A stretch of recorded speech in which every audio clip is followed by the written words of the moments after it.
Jack William Lacroix was born on the 1st of September 1926, West Leederville, WA. When I was 14, of course, the times were a bit tough, so I left school. I got myself a job as a telegraph messenger at the GPO in Perth. And during the war years, there were the casualty and death notice telegrams that came out from the army. If you copped the job of delivering them, you went to the door, asked the question, is this so-and-so, and then you got out of there as quickly as possible. People knew that we delivered them. It wasn't delivered by army chaplains or anything like that. Many of the time, before you reach the gate, you hear the cry, the sob, the scream. It wasn't a good time, but that was a fact of life. That was your job. So I was there until I joined the Navy in '44. A group of us, we were all turning 18 in the same year.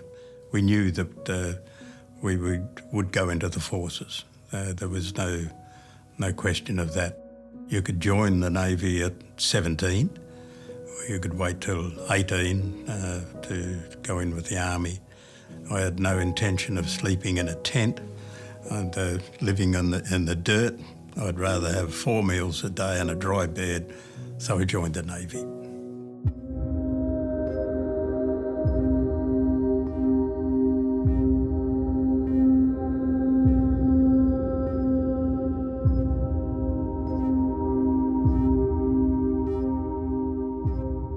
On the morning of the 2nd of September, there were 381 warships in that harbour. Wherever you looked, there was a ship. As far as you could see, there were just ships of all the nations. Our ship, as I said, was less than a mile from Missouri, so we could see it. We'd not seen her before, so it was an amazing sight to just get up on the deck in the morning and see this massive hunk of steel with all these guns poking out from it. So we set off to the Missouri. Our job was to deliver Rear Admiral Collins to the gangway. We were escorted then through the ship, and we're goggle-eyed. You know, these big barrels with these guns above us as we walked underneath them, and we climbed staircase after staircase. Suddenly came out onto a landing. Directly underneath us was the deck with the tables, and all the officers were assembled. All the officers of the ship were down one side, with the nation's allies were behind the table. We got there just as the 12 Japanese were arriving.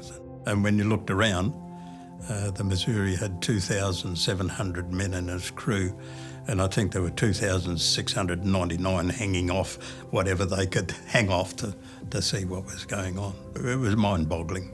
MacArthur gave a speech, and he sat down and signed the surrender documents.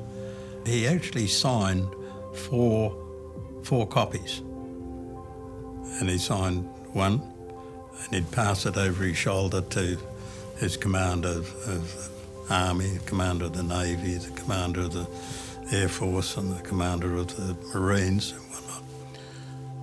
The sailor said to us, have a look at the documents that are being signed. And if you have a look at the photos, you can see one which seems to be in a big folder. It was in a big folder. It was like the document itself was larger than A3. 2 of the documents were leather-bound with parchment paper and everything. They were for the Allies. The 2 documents that the Japanese retained were bound with canvas and ordinary paper. It was just something that MacArthur was showing them that who was boss. It's the privilege to see that signing was thrilling. The Missouri was recommissioned for the Gulf War.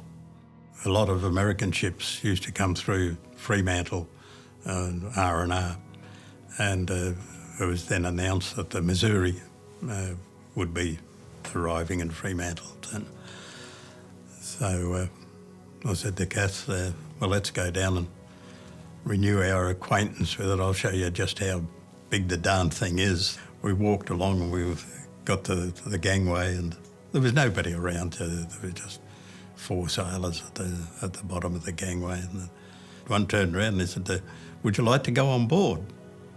I said, oh, yes, thank you very much. He said, I can't take you inside, but